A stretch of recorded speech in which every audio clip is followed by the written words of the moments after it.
Creek Church. How you guys doing?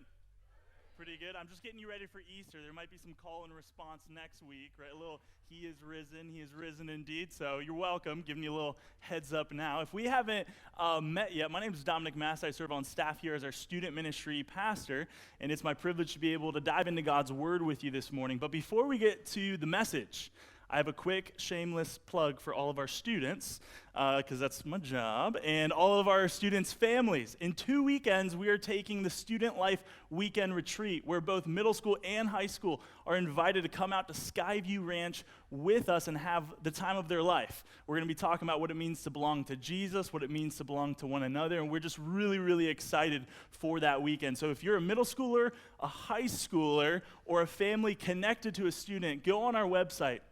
Check out the details and get signed up. Heck, even invite some friends. We are really, really excited to see that weekend be a highlight for our spring semester with students. All right, shameless plug over. Let's go ahead and get into this morning's message. And this morning's message is a part of a sermon series that we've been in for a while now called 40 Days with Jesus, where we've been spending time in the Gospel of Luke. And we've really put a lot of resources behind this series because we want it to be more than just a sermon series. Right? We have a reading plan, we're teaching our kids, we have community groups going through it, and we pray that it's been an experience for you that really is drawing you closer to Jesus as we get closer to Easter Sunday next weekend. And this morning, we're going to be spending time in Luke chapter 22. We're going to find Jesus sitting down to a meal right before the events of Good Friday and Easter. And in this meal, I think we're going to see three things really come to life. These are going to act as 3 points for this morning's message. We're going to see beauty, betrayal, and what it means to be loved. Beauty, betrayal, and what it means to be loved. So if you have a Bible, turn to Luke 22 with me. If not, don't worry. We're going to have the scripture up on screen, and I'm going to be reading out of the New Living Translation. This is what Luke 22, we're going to be reading verses 14 to 23. This is what it has to say. When the time came, Jesus and the apostles sat down together at the table. Jesus said, "I have been very eager to eat this Passover meal with you before my suffering begins. For I tell you now that I won't eat this meal again until its meaning is fulfilled in the kingdom of God." Then he took a cup of wine, he gave thanks to God for it, and then he said, "Take this and share it among yourselves, for I will not drink wine again until the kingdom of God has come." He took some bread, he gave thanks to God for it, then he broke it into pieces and he gave it to the disciples, saying, "This is my body, which is given for you. Do this in remembrance of me." And after supper, he took another cup of wine and said, "This cup is the new covenant between God and his people, an agreement confirmed with my blood, which is poured out as a sacrifice for you.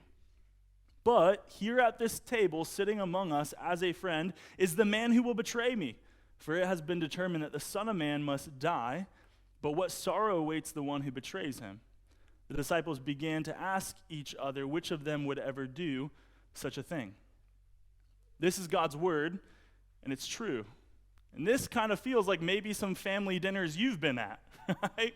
Things get a little awkward really quickly. Because in this one meal that Jesus is sitting down to with his disciples, there is such beauty, but it all ends in betrayal. Let's start with the beauty. That brings us to point one of this morning's message. Let's start with the beauty behind this passage, right? And I think there's actually three things found in these verses that point us to the beauty of who Jesus is. So I'll put them up on screen for you. There's a moment, a meal, and a promise. So let me walk through those three things to really unpack the beauty that we can see in Jesus in this passage. First, let's talk about the moment, right? What is the moment that Jesus is creating for him and his disciples? It's a moment of intimate connection, right? Isn't that what meals do for us? Right? It's amazing how food can really bring down the walls that people put up, right? Think about your closest relationships, whether it's your spouse, your kids, your best friend. You probably often eat with them, right? Because in sitting down to a meal, what's happening is, whether you realize it or not, you're creating space in your life for intimate connection. You actually want to get to know someone. You want them to know you. And Jesus does that not just in Luke 22, but all across his life and ministry. If you're paying attention to the Gospels, Jesus is constantly sitting down for dinner with people. Sounds like my kind of guy. Let's get to the food, right? No. But Jesus is sitting down to dinner with people that really span the whole spectrum of society. Right? He sits down and he has dinner with the tax collectors and sinners. He sits down, he has dinner with the Pharisees, right, the religious elite. And right now, in Luke 22, he's sitting down and he's having dinner with his closest friends, his disciples. What does this show us about Jesus? How does this point us to his beauty? It shows us that Jesus is the kind of person who makes intimate space available for you to connect with him, for you to connect with God. And I wonder if this is the Jesus that you have in your mind. I think it's really easy to get a picture of Jesus in our mind that's actually divorced from the Jesus that we read about in Scripture, right? We get a picture of Jesus that's informed by traditions that we grew up in, or the culture we live in, or the way politics are bending and kind of twisting him to fit a certain narrative, right? But does your picture of Jesus see him pulling up a chair to your table, creating intimate space for you to connect with him? That's the Jesus of Luke 22, right? That's one of the reasons he's so beautiful, is he creates moments like this one. But it's a moment happening over a meal. So let's talk about that meal, because that meal actually points to another beautiful piece of who he is. In verse 15, Jesus says that he's been really eager to sit down and enjoy the Passover meal with his disciples. Now, if you haven't really been around the Bible for a long time and you kind of hear that word Passover and you're like, what? I don't know what's happening there. Let me give you kind of a crash course through what God did in the Old Testament. The Passover meal is a meal meant to trigger a memory for the people who eat it. So Jewish people for thousands of years now have been eating the Passover meal every spring. So around this time, Jewish people will gather, they'll eat this Passover meal to trigger a memory for them of something that God did in a beautiful way in their past. Because the Passover meal is connected to what God did in the book of Exodus. You see, in the book of Exodus, God shows up in a really ugly moment, but he brings a beautiful rescue out of it. He finds his people, the people of Israel, in bondage, right? They're slaves in Egypt. They've been there for 400 years. But God shows up with a beautiful rescue for them. And the way he rescues them is he comes to them, he says, hey guys, I'm about to liberate you. I'm about to rescue you, but I'm going to do it through pouring out my justice on the evil of Egypt. And part of me pouring out my justice on the evil of Egypt means that tonight I'm going to come, and anyone who doesn't put their trust in me, death and destruction will be visited upon their household. But if you want to be rescued in my justice, all you have to do is trust me. And the way you can trust me is by sacrificing a lamb on your behalf, a perfect, innocent lamb. And in doing so, you will show that you trust me. And when my justice comes on all the houses of Egypt tonight, if I see that you have trusted me by making a sacrifice, right, having a Passover lamb, what will happen is my justice, instead of being brought down on your family, will be brought down on that lamb that was sacrificed on your behalf. And if you trust me in this kind of way, you'll have a rescue through my justice. You won't meet my wrath in my justice. And so sure enough, the next morning, everything happened exactly how God said it would. Everyone who put their trust in God found rescue in his mercy, because his justice, his wrath, had been poured out on the sacrificed lamb that they had kind of made on their behalf, right? But all the households in Egypt who didn't put their trust in God, well, they felt that death and destruction meet them that night. So the Passover meal is a beautiful one, right? It's pointing back to this beautiful moment where God rescued his people out of Egypt. And this Passover meal actually says something beautiful about Jesus, because in the middle of this Passover meal, Jesus starts to make a proposal to his disciples. This brings us to the promise that really ties it all together for us. Let's talk about the way that we make promises today, right? 2 years ago, I bought a really expensive piece of jewelry, a ring. I got down on my knee and I proposed to my now wife, right? Often today we make promises with symbols, right? I got down on one knee and I said, hey, if you want to enter into a life of marriage with me where we come together and do everything as one, Take this ring, and by doing so, when you put it on your finger, you're agreeing to step into life with me. And friends, that's exactly what Jesus is doing here in the Passover meal.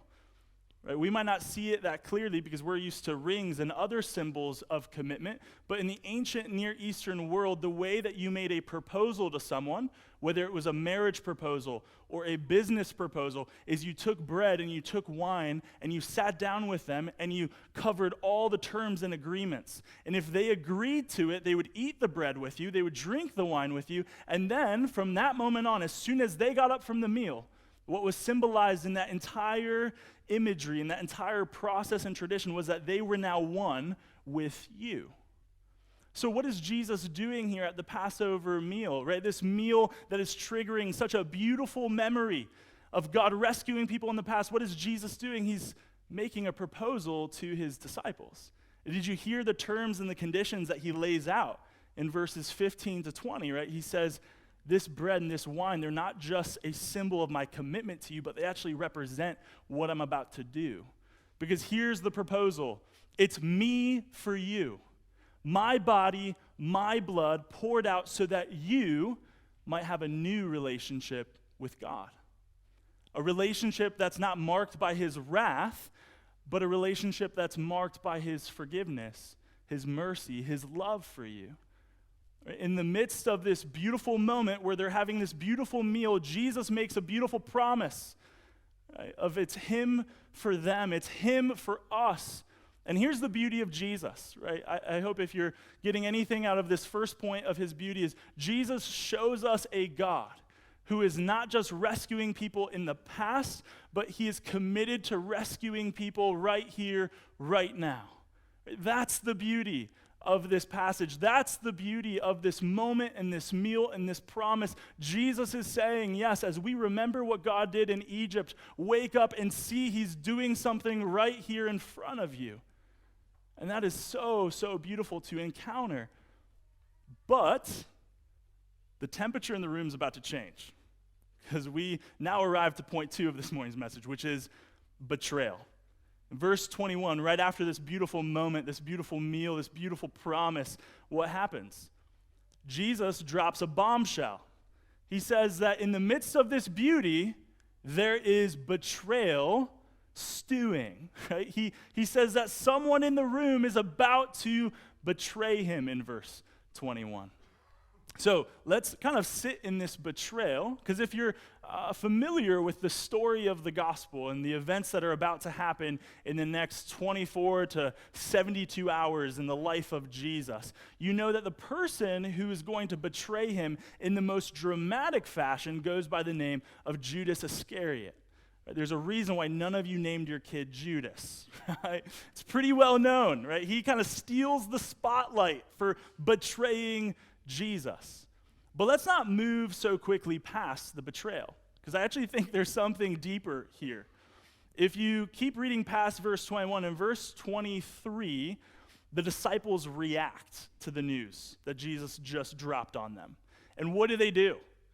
They start looking at each other, kind of pointing the finger. Paranoia breaks loose on the room, right? They're looking at each other. Are you going to betray him? Is it me, right? What is he referring to? And I think there's good reason for the disciples to have such paranoia. It's because they understand and they believe that betrayal is lodged in the heart of every human being towards God and towards one another. Let me explain what I mean by that. If you and I, we take a step back and look at the bigger picture of what Scripture is communicating, what the story of the Bible is telling you and I is that betrayal has marked the human story ever since we left the Garden of Eden. Right? We've been betraying God and we've been betraying one another. The book of Romans puts it as sin. And Paul, the author of Romans, says everyone has sinned. Everyone has fallen short of the glory of God. We all betray God and one another. There's a reason why the disciples are so paranoid in verse 23. It's because they know betrayal has a home in their hearts, that they're capable of betraying Jesus. They're capable of betraying one another. And so this morning, even though you and I know that Judas steals the spotlight of Jesus' betrayal, we also need to recognize the deeper truth that all of us are responsible for Jesus' betrayal. In fact, I would even say that these 11 disciples are going to betray Jesus in the next 24 hours. Because if you keep reading, about 3 hours after dinner, Jesus and his disciples are in a garden praying. Judas shows up with a murderous mob to arrest Jesus. And what do all 11 disciples do as soon as Jesus is arrested? They desert him. In fact, one of Jesus' most kind of enthusiastic disciples, Peter, denies him 3 times. So let's be honest here. We can't just point the finger at Judas. Because if we're paying attention to the Bible, what the Bible ends up doing is it acts as a mirror, and it gets out in front of us, and it shows us that the person that we've been pointing at this entire time is really ourselves. I wonder if you see yourself that way. I wonder if you're honest with yourself enough to recognize that you have betrayed God. You have betrayed people around you. This is what it means to be a broken person. This is what it means to be a sinful person, to live in a world marked by betrayal. I think it's actually one of the reasons why sometimes when you and I get together for church, we feel a little uncomfortable. We feel like we shouldn't be in the room because we know deep down, man, we have betrayed some people. We have betrayed God. But in the midst of betrayal, that's where we learn what it means to be loved by Jesus. This brings us to the third point of this morning's message, learning what it means to be loved by Jesus. So, are you ready to kind of get into Judas's sandals for a moment? Right? I think if anything, the Bible is showing us that we have far more in common with Judas than we do with Jesus, but there's this little human default that we all have to try to read ourselves into the hero of the story. Right, but that's not us, right? So let's get into Judas's sandals, and in doing so, I think we're going to learn some surprising truths about what it means to be loved by Jesus. Right? First, let's just arrive to the Last Supper, right? That's what we just read about in Luke 22. Let's try to look at that meal through Judas's eyes, right? Knowing you're about to betray Jesus, what would surprise you about that meal? First and foremost, I think the order of the meal would surprise you. Right? Because Jesus has a very particular order to the way that he sits down with dinner. Right? He sits down, he creates this beautiful moment, right, with this beautiful meal, and then he makes this beautiful promise to everyone in the room, including Judas. Right? If it was you and me, we would have flopped the order. Right? We would have been like, hey, someone is a rat in this room, and they need to exit stage left immediately before I get into this beautiful, intimate moment with my disciples, right? We would have booted Judas first and then had the beautiful moment. But Jesus actually has a place for Judas at his table. Jesus offers himself freely to everyone in the room, including Judas. I think the truth there that surprises all of us is that if Jesus would have booted out all the betrayers in the room before he got to making his beautiful promise, there would have been no one in the room with him. That's the truth of it, right? None of us would be invited to Jesus' table if the condition was you couldn't betray God and you couldn't betray your neighbor, because that's what all of us have done in life. There's something beautiful about learning what it means to be loved by Jesus. Because when you realize that in Jesus' love, he actually invites you to his table even knowing your betrayal. He had a spot at his table for Judas, even though he knew what was coming hours later. There's a spot for you here at this church, here in this community, not because you're perfect, but because Jesus says, yes, my community can be a community of belonging for people who have messed up, who have betrayed God, who have betrayed one another, because what I'm about to do on the cross can change all of that. So let's fast forward a few hours. What else surprises us if we're in Judas's sandals, right? Right? A few hours later, Judas shows up to the Garden of Gethsemane with a murderous mob to hand Jesus over to them to be arrested, and eventually Jesus will be led to his death. But when Judas shows up with this murderous mob, what does Jesus do? Right? He does not get up and run in the opposite direction, find a horse, and get out of Jerusalem. No, instead, he wakes his disciples up. He says, guys, get up, the hour has come. Let me go enter into my own betrayal, right? Jesus marches headfirst into his betrayal, right? This is not the way that we get betrayed, right? Because if you and I sniff betrayal around any corner, we usually get pretty defensive and we look out for it. We try to guard ourselves. But Jesus is different. He steps right into it. In fact, even when he's getting arrested, right, Peter, that enthusiastic disciple of his, pulls out a sword and chops off the ear of one of the temple guards who's arresting Jesus. And what does Jesus do? He rebukes Peter, and then he heals the guard's ear. It seems like Jesus knew exactly what was going to happen and stepped super intentionally into it anyways. Jesus walked right into betrayal. And this is really what it means to be loved by Jesus. It's to see Jesus step into our betrayal so that we might not receive the wrath of God, but the forgiveness of God. Jesus was intentional for a reason that night. He stepped into Judas's betrayal for a reason that night. It was because that was how he would be the Passover lamb. Not just for Judas, not just for the disciples, but for you and for me. To be loved by Jesus is to see him step into our betrayal so that we could receive the forgiveness of God instead of the wrath of God. What Jesus is doing in this moment is he's stepping in to take away all that you and I deserve. In a sense, he's fulfilling what Paul says in 2 Corinthians 5:21. Paul describes this moment in this way. He says, "For God made Christ, who never sinned, to be the offering for our sins so that we could be made right with God through Christ." Jesus is the ultimate Passover lamb. Right?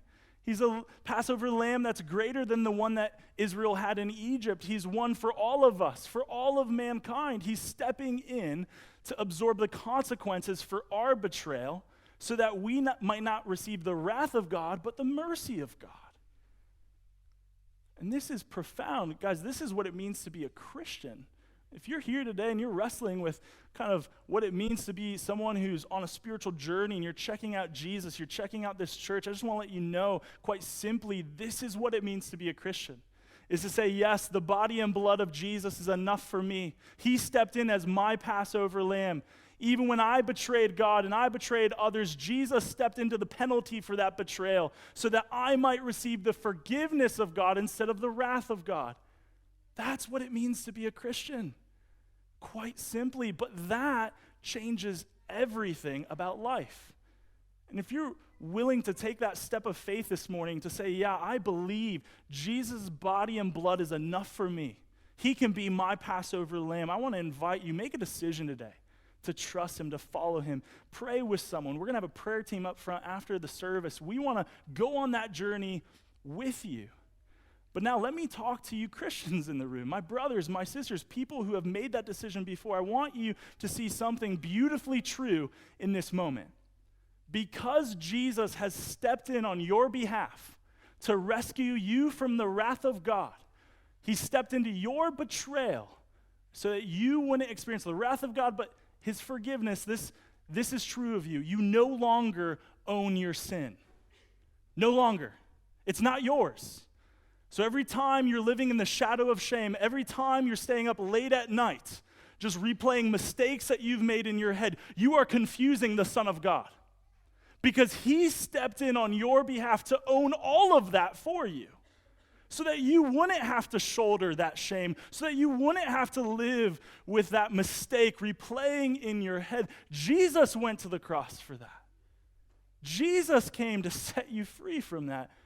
Brothers, sisters, dear Christians, right? Jesus owns your sin. So stop trying to own it yourself. Right? Your sin in the past, your sin in the present, your sin in the future. This is the good news. Jesus is this kind of Passover lamb. He's the very Son of God who can take away the sins of the world, and he offers you freedom if you truly believe in him. There is good news for us today. And this is what it means to learn what it means to be loved by him. And in talking about all of this, often we kind of talk about what Jesus does, right? But I wanted to pause and just kind of talk about what was his point of view through all of these events, right? We got in the sandals of Judas, but if we were to step in with Jesus and kind of see these events the way he did, what would we see? And the author of Hebrews actually doesn't leave us guessing. Hebrews 12:2 says this. It says, "For the joy set before him, he endured the cross, scorning its shame, Do you hear that? The writer of Hebrews says, for the joy set before him, meaning what was coursing through Jesus' veins when he got betrayed by not just Judas, but by all of us. When he stepped into the penalty for that betrayal, what was coursing through his veins was joy. He wasn't mumbling under his breath as he walked to the cross saying, man, if only that Judas Iscariot would get his act together. Man, if only John would have it together. If only Mary would stop making those mistakes. No, it says for the joy set before him. Do you see Jesus in that kind of way? Do you see him strung up on the cross, gripping nails with joy? Because it's his Father's will that he might step into the wrath of God on your behalf and offer you a new life. Jesus has joy when he goes to the cross. Jesus has joy when he steps into our betrayal so that he might offer us a new life. And I want to invite you to step into this really life-changing truth today.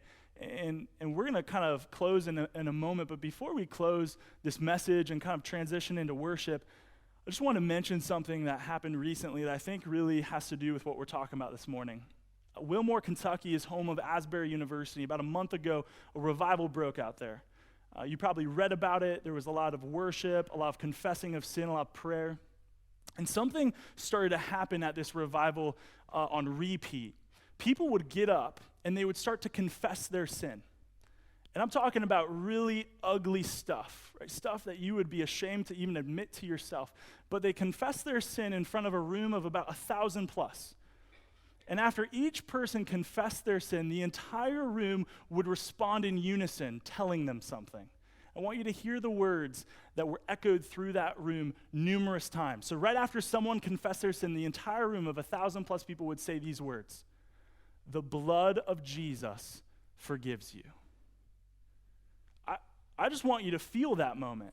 Imagine you standing up in front of this group of people and admitting something. Admitting, I've betrayed God, I've betrayed my neighbor, I have messed up in a huge way. And then hearing everyone look back at you and say, the blood of Jesus forgives you. That's beautiful, but let me ask you a question. What gave that room, right? There was 1,000 plus people, the audacity to say such a thing, the courage to speak on Jesus' behalf in such a way. Say, no matter what you've done, no matter how you betrayed God, no matter how you betrayed your family, your coworkers, how you betrayed your neighbors, right? The blood of Jesus can still forgive you. What gave that room such courage? I'll tell you why. It's because on the night he was betrayed, Jesus took bread and he took wine and he gave it to his disciples. He gave it to his betrayers. And he said, there's a new promise on the table. It's me for you. My body, my blood, given so that you might have a new story, so that you might have a new life, so that you might have a relationship with God that's not marked by his wrath, but a relationship that's marked by his forgiveness. This is what it means to be loved by Jesus. And I'm going to invite you to that table this morning. We're about to close in worship. And it's a really beautiful thing to be able to take the elements of bread, and not wine, because we don't do that here, but juice. We're going to take communion with one another, because communion is really this reflection of Jesus' Last Supper with his disciples. And in doing so, right, with the bread and the juice, I want you to hear a testimony spoken over you, to hear that the beauty of God has overwhelmed your betrayal. And in doing so, he's invited you into a life of learning what it means to be loved by his son, Jesus. Right? So when you pick up this bread and this juice, know that you pick it up with millions of Christians who've been doing this for thousands of years because they needed to remind themselves that Jesus really meant what he said, that all of him for all of us really works. It really transforms. So I'm going to pray now. Our worship team's going to come up, and then I'm going to explain more about how we're going to partake in communion with one another. So bow your heads with me as we go to the Lord. Father, thank you for inviting us into a moment like this. Thank you for this time together to sing truth, to hear out of your word, and to be changed by it. Lord, I pray that as we move into a time of worship by taking the bread and the juice, Lord, that you would remind us of this meal that Jesus had with his disciples, that you would remind us of the promise that he gave us, that it's all of him for all of us, and it's truly true. Lord, what you did on the cross, what you did by raising from the dead, confirmed it all.